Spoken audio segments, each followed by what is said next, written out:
Tiga pengedar narkotika jenis sabu di Gorontalo ditangkap. Dua tersangka diantaranya merupakan ibu dan anak. Direktorat Reserse Narkoba Polda Gorontalo menangkap pengedar narkoba di kota Gorontalo.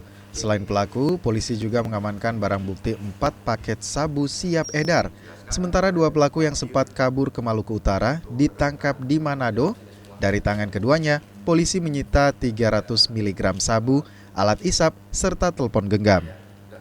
Dari hasil penyidikan, narkotika jenis sabu yang siap diedarkan di Gorontalo berasal dari Sulawesi Tengah.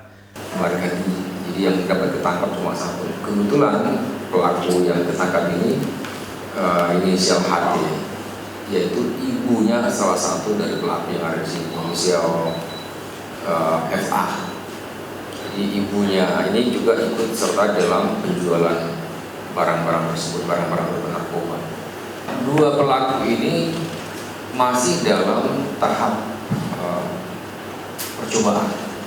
Artinya yang bersangkutan masih menjalani hukuman pada saat ditangkap atau pada saat melakukan pengedaran atau mengedarkan narkoba pun dia masih sesungguhnya dia masih dalam proses pengawasan, masih dalam tahap percobaan.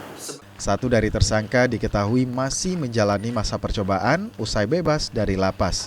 Ketiga tersangka terancam hukuman hingga 20 tahun penjara. Kris Kamisma, Kompas TV, Gorontalo.